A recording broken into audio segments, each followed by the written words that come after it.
Hello everybody, मैं शुभम आप सभी का स्वागत करता हूं हमारे इस यूट्यूब चैनल प्रसिद्धि रियलिटी सॉल्यूशन प्राइवेट लिमिटेड पे। तो आज हमारे साथ हैं श्वेता जी, बिकॉज आज हम आपके लिए बहुत इंपॉर्टेंट वीडियो लेके आए हैं। आज हम बात करने वाले हैं गुड़गांव के इवोल्यूशन के बारे में। गुड़गांव आपने सभी ने इसके बारे में सुना होगा। आज इसको मिलेनियम सिटी भी बोला जाता है, बिकॉज अगर हम देश की बात करें बहुत अलग अलग शहर से लोग यहाँ पर जॉब के लिए आते हैं।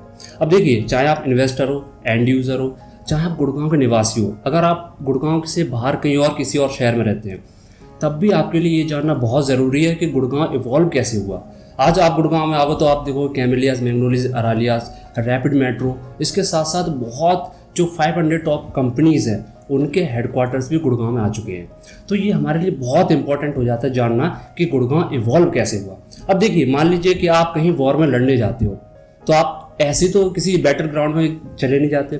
सबसे पहले आप जानते हो कि बैटल ग्राउंड क्या है, दुश्मन क्या है। वैसे ही अगर आप गुड़गांव में इन्वेस्टमेंट करने जा रहे हो तो आपको ये पता होना चाहिए कि उसका इवोल्यूशन कैसे हुआ। हिस्ट्री से हम पता कर सकते हैं किसी चीज़ के फ्यूचर का। तो आज हम इसी फ्यूचर को समझने के लिए श्वेता जी से बात करेंगे। तो मैम, गुड़गांव के बारे में आप हमारे दर्शकों को बताइए।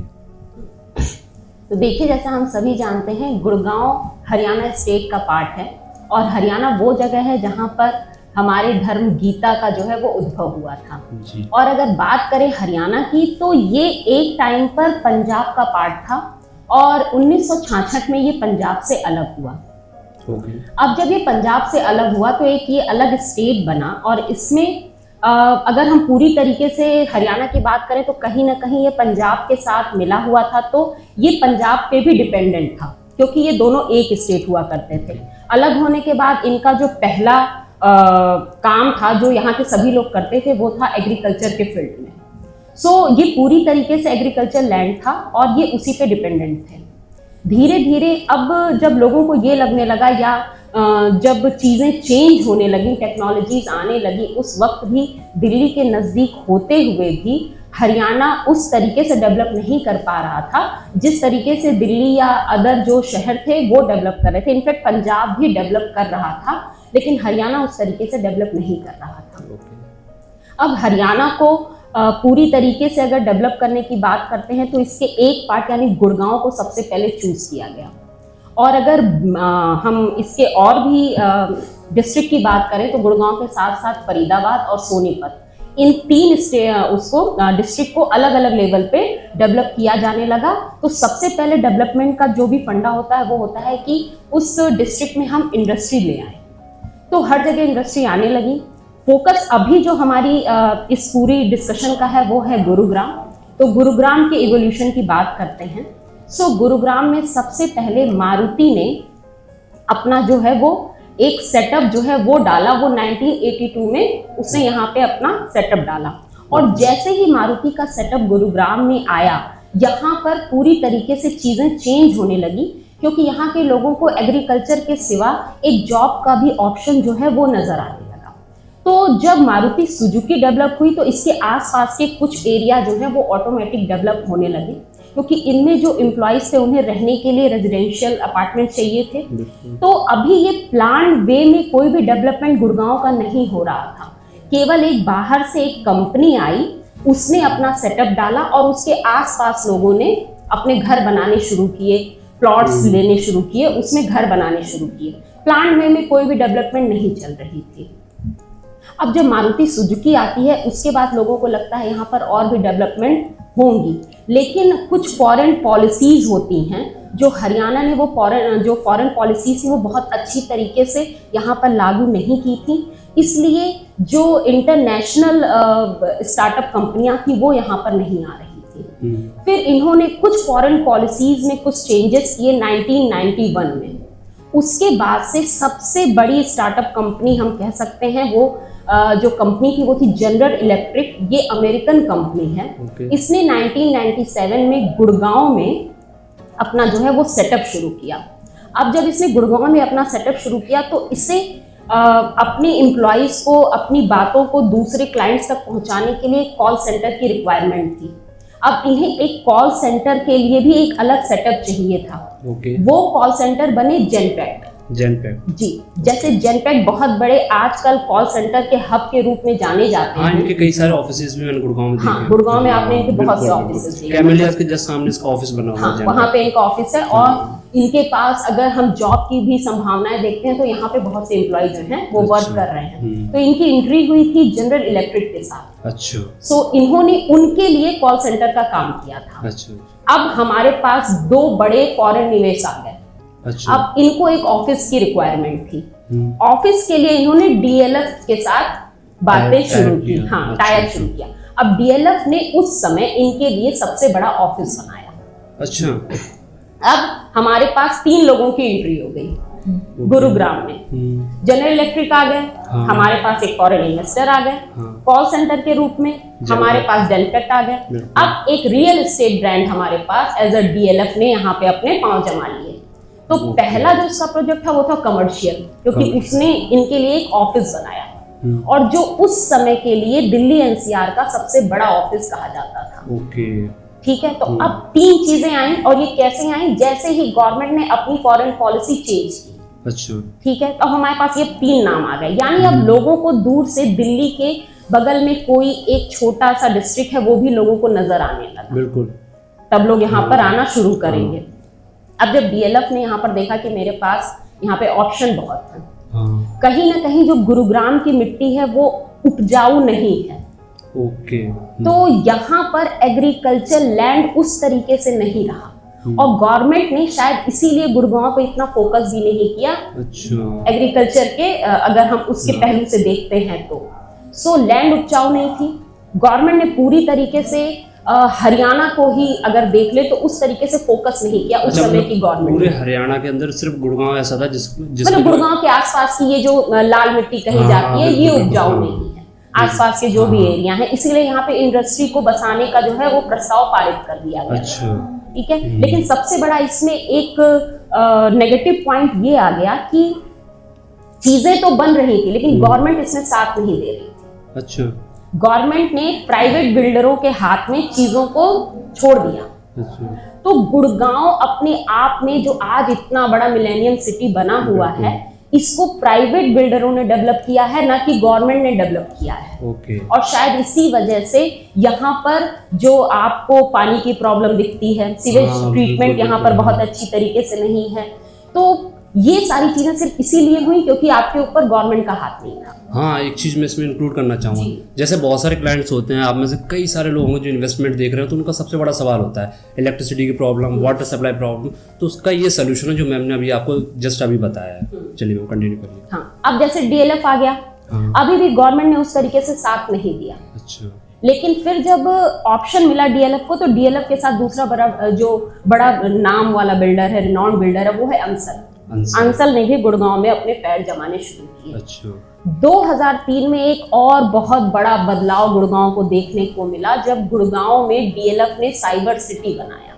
साइबर सिटी बहुत ब्यूटीफुल है, मतलब गुड़गांव का हार्ट मानिए साइबर सिटी। बाहर से जो लोग भी पहले आते थे या अब भी आते हैं वो साइबर सिटी को ही देखते हैं। बिल्कुल। हाँ, आपने कई फिल्मों में भी देखा होगा, हर फिल्म की जो भी शूटिंग होती है वो साइबर सिटी में ही होती है। शूटिंग हुई है साइबर अभी रिसेंटली 2-3 फिल्में मैंने भी देखी हैं, सबके जो है वहीं पे वो शूट किए जाते हैं।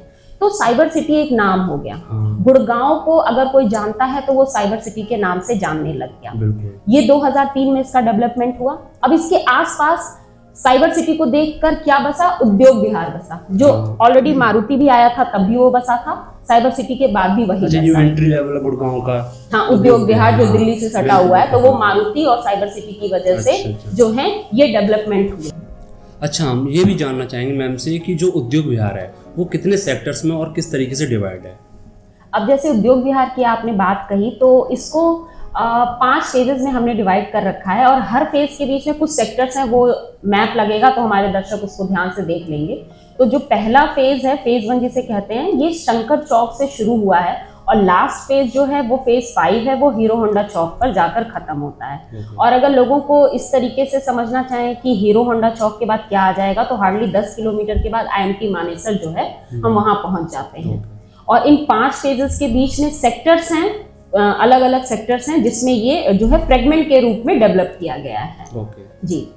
और अगर और भी चीजें जाने तो अगर जो भी चीजें डेवलप हो रही हैं उस वक्त जब जैसे साइबर सिटी डेवलप हुई या जब ये सारी चीजें डेवलप होने लग गई, तो साथ साथ में 2 और बड़े नाम गुड़गांव के लिए जो है वो सामने आने लग गए। वो था गोल्फ कोर्स रोड और MG रोड। सो दिल्ली NCR से भी लोग दूर दूर में इन जगहों पर आने लग गए। जब आपने अभी जब हमारी वीडियो स्टार्ट हुई थी, आपने स्टार्टिंग में DLF के बहुत बड़े बड़े प्रोजेक्ट्स के कुछ नाम लिए थे। ये प्रोजेक्ट गोल्फ कोर्स में रुके, और जो भी मेजर डेवलपमेंट होनी शुरू हुई या हाई टिकट्स के जो प्राइस थे उस वक्त लॉन्च होने शुरू हुए गोल्फ कोर्स पे और MG रोड पे। MG रोड को एक तरीके से कमर्शियल हब कहा जाने लगा। यहाँ पर मॉल्स बने, और अभी भी जो गुड़गांव के पुराने लोग भी होंगे, अगर उनके भी मन में कहीं भी बाहर जाने की बात होती है तो वो ये 2 नाम लेते हैं कि गोल्फ कोर्स बहुत ही पॉश एरिया बन गया, उसके बाद से हम MG रोड चलेंगे, वहाँ पे हमें तरह तरह के मॉल के ऑप्शन आए। बिल्कुल।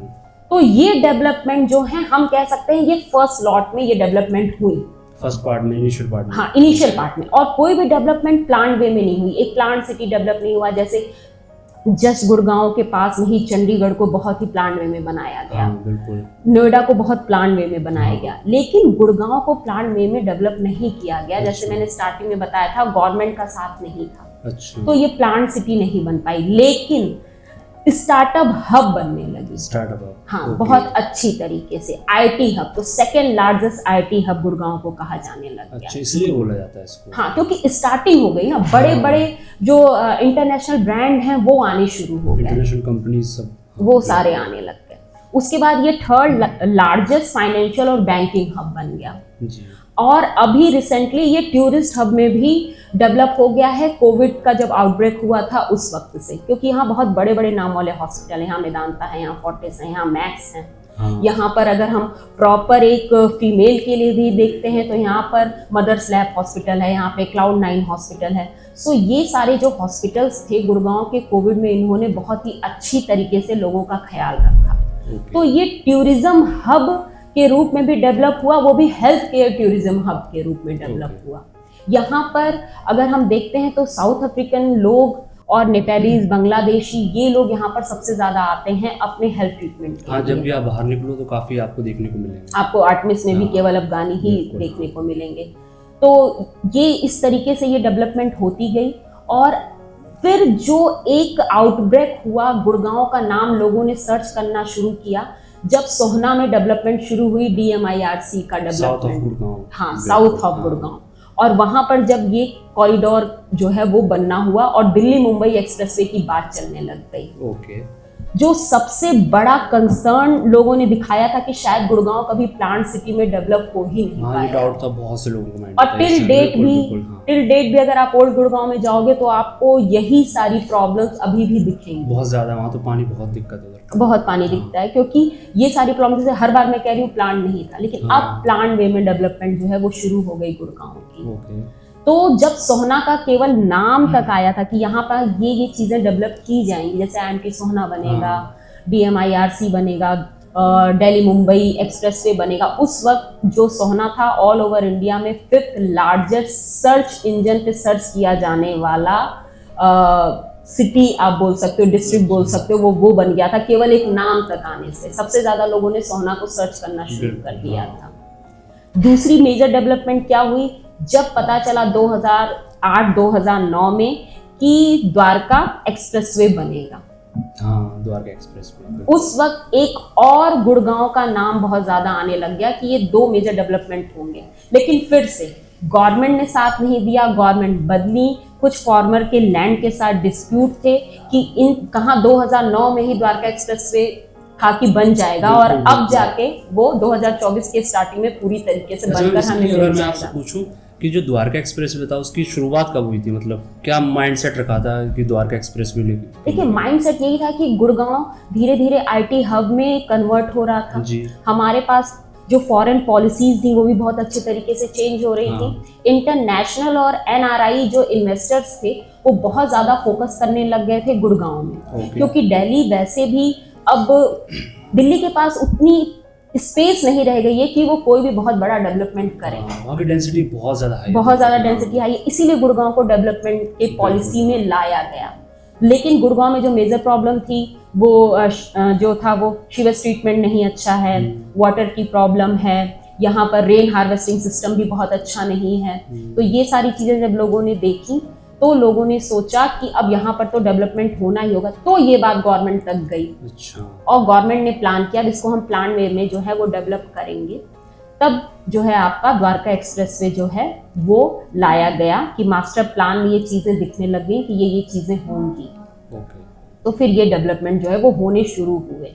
अच्छा मैम, हमारे दर्शक एक चीज़ और जानना चाहेंगे, जैसे गुड़गांव के अलावा भी हरियाणा के कई राज्य हैं, जैसे आपका सोनीपत हुआ, हिसार हुआ, आपका फरीदाबाद हुआ, तो ऐसा क्या रीज़न था जिसकी वजह से पब्लिक ने, गवर्नमेंट ने गुड़गांव को डेवलप करना चाहा? इसके अलावा और साथ में वो भी बताइए कि जैसे आपकी अमेरिकन कंपनी जनरल इलेक्ट्रिक और आपकी साइमन कंपनी है, इन्होंने गुड़गांव को ही क्यों सिलेक्ट किया? और भी तो लोकेशन थे, वहाँ पे भी तो आ सकते थे, तो इसके पीछे रीज़न क्या है? देखिए, जो सबसे बड़ा रीज़न हम देख सकते हैं कि गुड़गांव का जो स्मॉल साइज को मैनेज करना बहुत इजी था। स्टार्टिंग में जैसे मैंने बताया था, या अभी भी जो अब चीज़ें जो हैं वो फॉर्मूला में आ रही हैं, धीरे धीरे वो चीज़ें डेवलप होंगी। बट शुरू में जब उनको ये लगा कि जो सबसे बड़ा कंसर्न था वो था कि गुड़गांव एक छोटा जो है वो डिस्ट्रिक्ट है, छोटा शहर है, दिल्ली से नज़दीक है।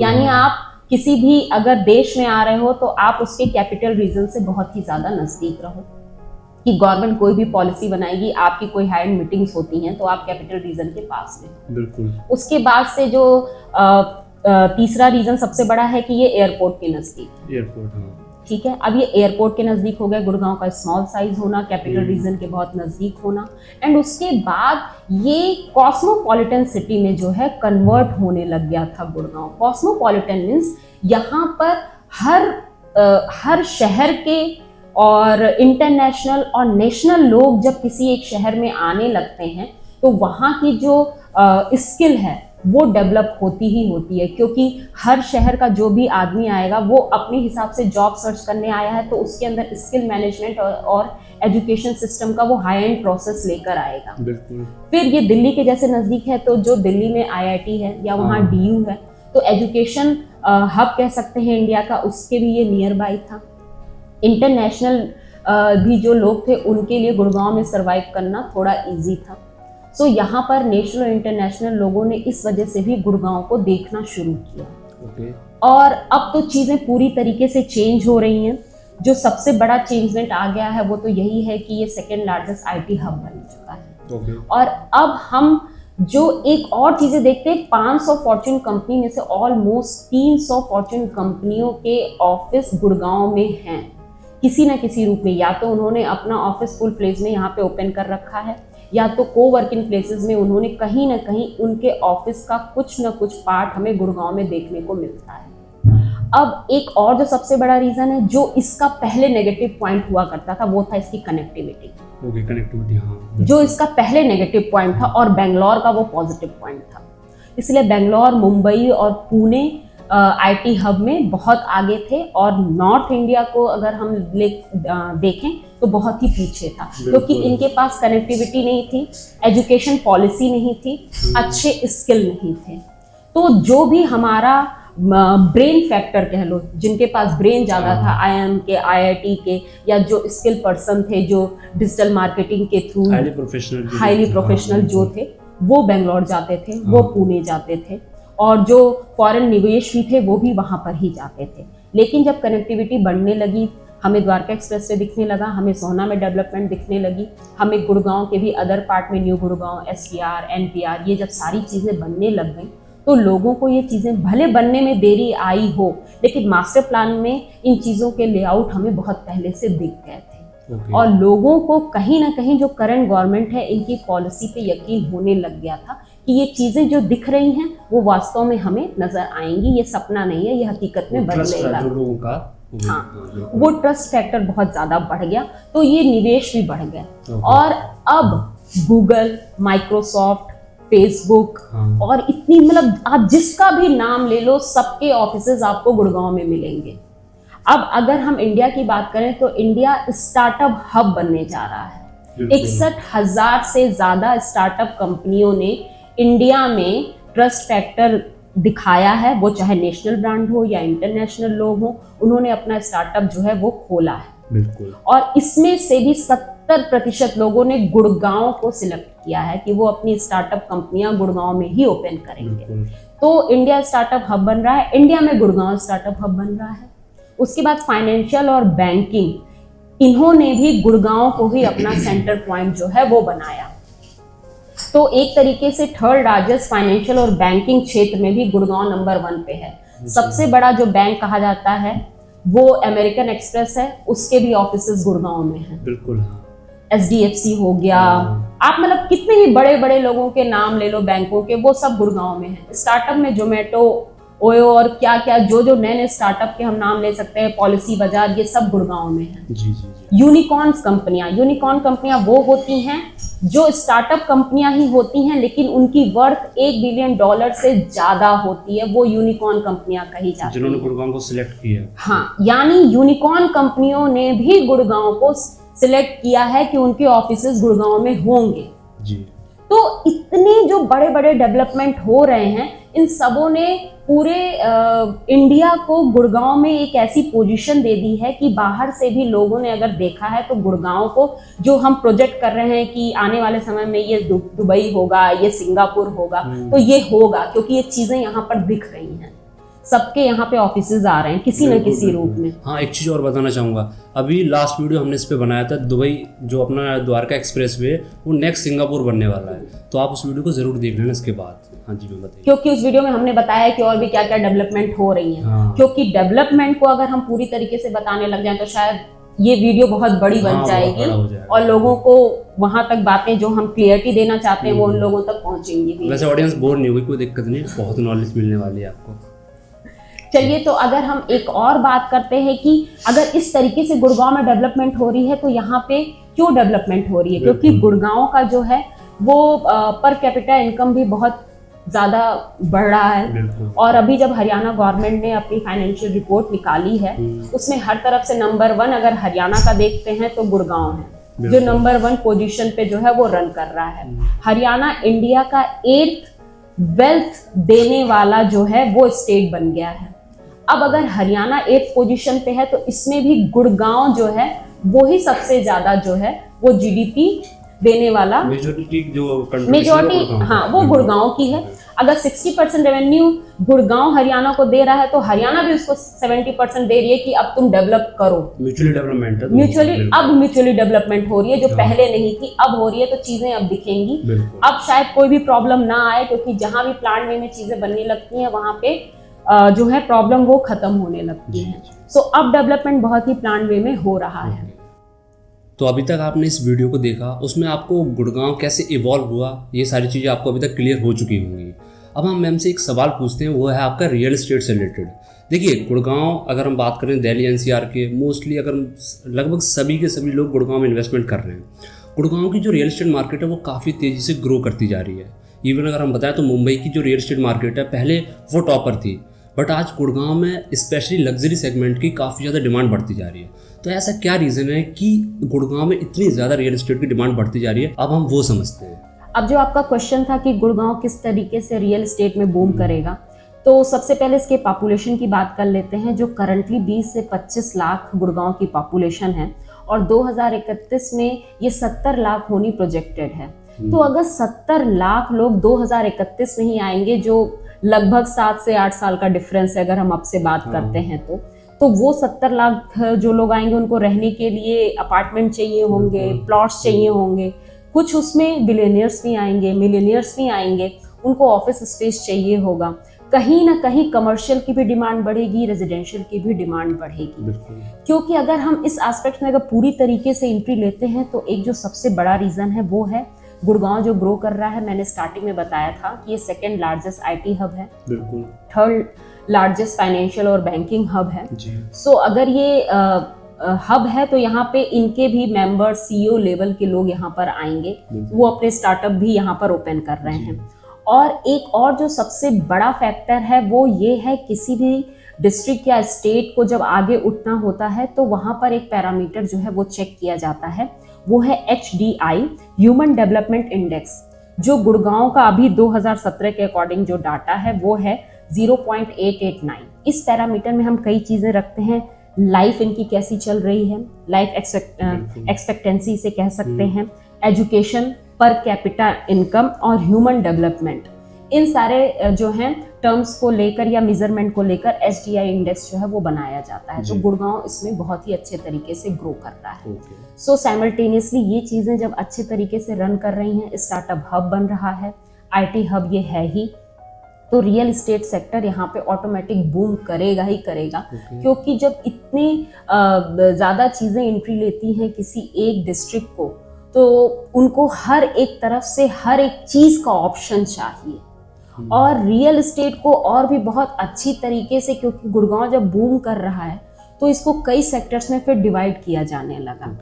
स्टार्टिंग में जैसे गोल्फ कोर्स रोड और एमजी रोड ही डेवलप था, बट अब जब चीज़ों को हम और तरीके से मैनेज कर रहे हैं तो हमने गुड़गांव को कई सेक्टर्स में डिवाइड किया। जैसे golf course road, golf course extension road, new golf course road, फिर आपका एनपीआर बना, आपका एसपीआर बना, उसके बाद फिर आपका न्यू गुड़गांव बना, और फिर आपका सोहना बना जिसे साउथ ऑफ गुड़गांव कहते हैं। इनमें सेक्टर्स हैं जो हम मैप लगाएंगे तो उनमें लोगों को सारी जो है वो क्लियरिटी आ जाएगी। सो ये सारी चीज़ें साइमल्टेनियसली डेवलप हो रही हैं, कनेक्टिविटी डेवलप हो रही है, सीवेज ट्रीटमेंट प्लान लगाए जा रहे हैं। अब बहुत से एसटीपी जो हैं वो लग चुके हैं, लगभग 8 से 10 जो हैं वो इस तरीके से ट्रीटमेंट प्लान जो है वो गुड़गांव में लगाए जा रहे हैं। तरह तरह की एक्सप्रेसवे की कनेक्टिविटी की जा रही है। पहले दिल्ली से गुड़गांव तक आने के लिए केवल NH8 हुआ करता था, जो पहले ओल्ड दिल्ली रोड के लिए ही जाना जाता था। अब तो कई एक्सप्रेसवे आ गए हैं जो गुड़गांव को कनेक्ट कर रहा है। गुड़गांव अपने आप में जो एक्सप्रेसवे आ जा रहे हैं इनकी वजह से ये दिल्ली से कनेक्ट हो जा रहा है, यूपी से कनेक्ट हो जा रहा है, पार्ट ऑफ इसका आपका राजस्थान से कनेक्ट हो जा रहा है। तो हर तरफ से लोग Gurgaon as a real estate investment hub के रूप में भी देख रहे हैं। तो आसपास के सभी लोग यहाँ पर आ रहे हैं। और कोविड के बाद एक बूम आया है, जो ये सोचा जा रहा था शायद रियल इस्टेट कोविड के बाद जो है वो नहीं बचेगा, लेकिन इसका एक बूम आ गया और लोग सिर्फ घर या दुकान ही नहीं सर्च कर रहे हैं। अब इन लोगों को एक हैबिट हो गई है नेचर से भी कनेक्ट करने की, स्पेस ढूंढने की। रहने के लिए जो अपार्टमेंट है उसका साइज इन्हें बड़ा चाहिए। दिल्ली में अब स्पेस नहीं है, रेंटल वैल्यू बहुत हाई हो चुकी है। तो इन सब चीज़ों को देखते हुए लोग गुड़गांव की तरफ ही कनेक्ट हो रहे हैं। अब जेवर एयरपोर्ट भी बन रहा है तो 2 एयरपोर्ट की कनेक्टिविटी गुड़गांव से हो जाएगी, हर तरफ से रोड की कनेक्टिविटी हो जाएगी। और चीज़ें जिस तरीके से बन रही हैं, आने वाले 10 सालों में वो सारी चीज़ें हमें दिखने लग जाएंगी, क्योंकि ऑलमोस्ट सभी एक्सप्रेसवे लगभग बन चुके हैं। बिल्कुल। और अगर और भी डेवलपमेंट की बात करें तो हमने कई वीडियोस ऑलरेडी बना रखे हैं। बिल्कुल बिल्कुल। उनके लिंक हम दे देंगे, तो उस लिंक पे जाके अदर डेवलपमेंट्स पे भी वो देख सकते हैं। तो जैसा कि अभी आपने पूरा गुड़गांव का जो इवोल्यूशन था वो समझा कि किस तरीके से गुड़गांव इवॉल्व हुआ, रियल एस्टेट मार्केट कैसे गुड़गांव में परफॉर्म कर रही है और उसका क्या फ्यूचर रहने वाला है। इसके साथ ही इस वीडियो को एंड करते हुए जो सबसे इंपॉर्टेंट चीज़ मैं आपको बताना चाहूँ कि गुड़गांव में 3600 मिलेनियर्स हैं और 2 बिलियनियर्स हैं। अब देखिए, किसी भी लोकेशन या जगह की जो रिचनेस होती है उसको कौन बढ़ाता है? रिच लोग बढ़ाते हैं। तो वैसे ही गुड़गांव में अभी रिच लोग आ चुके हैं, तो इसकी जो एप्रिसिएशन है, जो रिचनेस है, वो बहुत ज़्यादा बढ़ने वाली फ्यूचर में। तो इसको आप नज़रअंदाज बिल्कुल ना करें। और इसके साथ साथ रियल एस्टेट की बात करें तो ये बहुत ज़्यादा बूम करने वाला है। अभी आप फिलहाल अगर किसी प्रॉपर्टी को देखते हो जिसके प्राइस 12 से 13 हज़ार रुपये, तो आप देखते हो 5 से 6 महीने के अंदर 15,000 रुपये, 16,000 रुपये तो ऐसे ही अप्रिशिएट कर जाती है। तो इससे ये पता चलता है कि इन फ्यूचर रियल एस्टेट बहुत ज़्यादा बूम करने वाली है। तो मौके पे चौका मारने का टाइम आ चुका है। बाकी अगर आप गुड़गांव के आसपास के जैसे एरियाज़ हैं और कहीं किसी भी लोकेशन की अगर आपको कंसल्टेंसी चाहिए, नीचे नंबर दिया हुआ है, कॉल करें, कंसल्टेंसी लें और बिना हेजिटेशन के बात करें। मिलते हैं अगली वीडियो में, तब तक के लिए आप सभी का बहुत बहुत धन्यवाद।